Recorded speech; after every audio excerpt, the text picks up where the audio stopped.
What's going on, everyone? Let's talk about this ridiculous MLB lockout. We now have canceled games. It is getting out of hand. They are going negotiations back and forth, and no one is coming to a resolution. One side says that they have a proposal and it'll work, and then the next side says no, and then they had 6 meetings the other day, and they're arguing semantics. You have Rob Manfred just walking around like it's not a big deal. Like, who cares? Like, oh, whatever. He's over there joking and laughing during press conferences about canceling games. And the only people that are really affected are the fans of baseball. And it's really unfortunate. Yes, baseball is a business. They need to operate as such. They need to make their margins. They need to make their money. But you're talking semantics. Same thing from the players' side. The players are making more money than anyone could ever imagine or dream of. I mean, baseball players make more money than most players in all sports, except for, tennis in some cases and even golf and soccer. But generally, in the U.S. sports, baseball players make ridiculous amounts of money, and you're arguing semantics. Again, you're arguing, an extra $1 million? Instead of signing a $300 million deal, you're signing a $301 million deal. I mean, they already have the best medicine, the best benefits, the best, endorsement deals, all kinds of stuff. I mean, it is incredible the amount of money that goes into Major League Baseball. And same thing from the owner's perspective. I mean, they're making more money than anyone would ever imagine or think to do with, and they are very to their guns, very old school, very traditional, to put it nicely.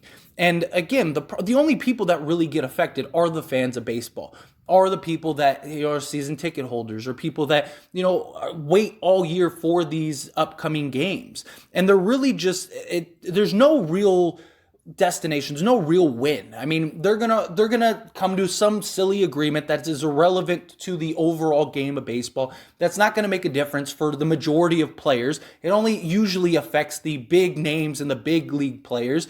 And so, what's the point in all this? I mean, you're arguing small percentages, small whatever the case may be, whatever the end result will be, is irrelevant. All that will happen is games are going to be canceled. Teams are going to be in disarray for a while. Fans aren't going to get the sport that they love, all for the name of what? Money? When you're making more money than 90% of the entire world, it's like, it's silly. And there's a reason that most major sports are able to avoid the lockouts. Basketball has had its own lockouts and its own share of things, but that was at a time when things were really serious. At this point, things have kind of, leveled itself out in many ways. Players have more, power than ever before in all sports, especially the big superstars.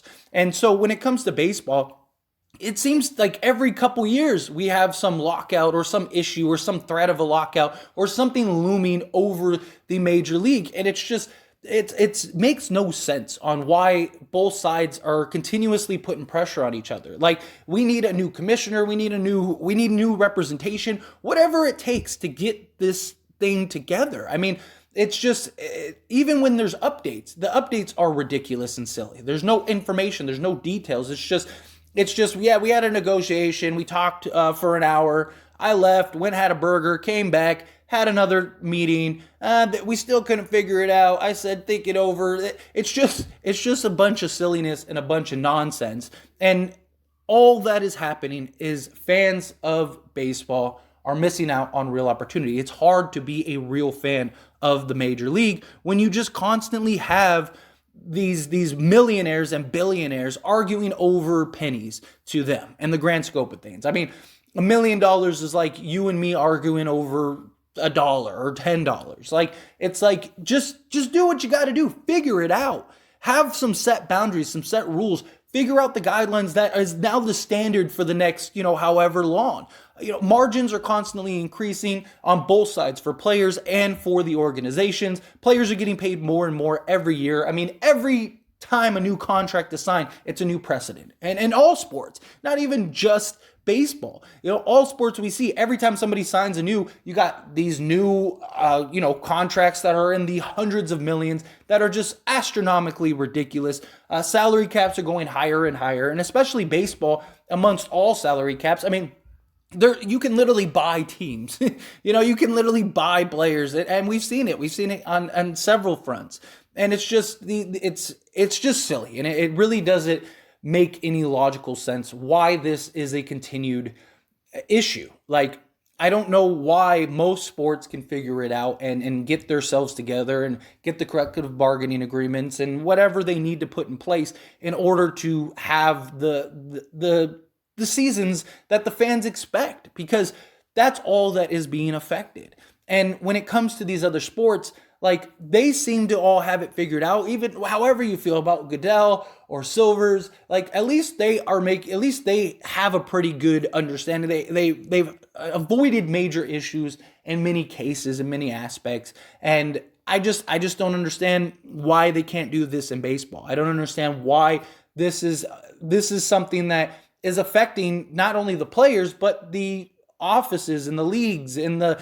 teams themselves. And it's like, you can't sit down and be adults and just figure out a game plan to put forward, because in another 5 years, we're probably going to be in the same spot, because that's just the trend. That's what seems to be the case in baseball. They come to an agreement, and most likely what will happen is they'll end up locking out half of the season. You won't end up getting half the season of baseball. And then they'll come to some like monetary agreement for the moment. And then we'll be right back at this same issue a year or two from now. And it's just a never-ending cycle. And it always seems to be the center around the Major League Baseball. And it's just, I don't know. Maybe one of you have a better reasoning, have a better argument. I'd love to hear your opinions. As always, is a discussion. So I want to hear your thoughts. I want to hear what you think down in the comments below, because it just never seems to be an answer with Major League Baseball. And it's hard to be a fan of baseball when it's like this is something that's looming over your head constantly. And you're talking very marginal negotiations. You're talking about things that are really irrelevant in the grand scheme of things. And I am all for, I don't want this to sound like I don't want players to get their money or anything like that. Yes, you got billionaire organizations, all of that stuff. And yes, players should be paid. And they are paid. I mean, you're talking more money than you and I will probably ever see in our entire lives. You're talking generations of generational wealth. You're not talking making $1 million a year or a couple $100,000 a year. No, you're talking hundreds, if not tens of millions of dollars. Again, these bargaining agreements, there we go, sorry, those are usually only really truly affect the big name players. I mean, we see it time and time again. Very rarely does the guy that's at the end of the bench does this affect them in any way, other than not making a paycheck to feed their families, because they're the ones that are really being affected. And it's a major issue. It's something that needs to be resolved. And it just seems like baseball is always at the helm and is always the center problem for these types of things. And it's just, I want to see players get their money, but you're not helping these people get their money. All you're doing is trying to line your pockets more, just like these owners. These owners are doing the same thing, but the owners also, in the same breath, you have to understand it is a business. They're in it to make money. They can't give away all of their profits, and yes, again, $1 million for somebody that's making $1 billion a year is not really that much, but I mean, you can make the argument on both sides. And that's my point, is that both sides are at fault here, and it's ridiculous at this point. But again, let me know your thoughts down in the comments below. I'd love to hear your opinions. If you haven't liked this video, hit that like button. Helps me out a lot. Lets me know you enjoy these types of videos, and I truly appreciate it. If you're not subscribed to the channel, hit that subscribe button, follow by the bell notifications, stay up to date with all things sports. I'll see you all in the next one. Thank you.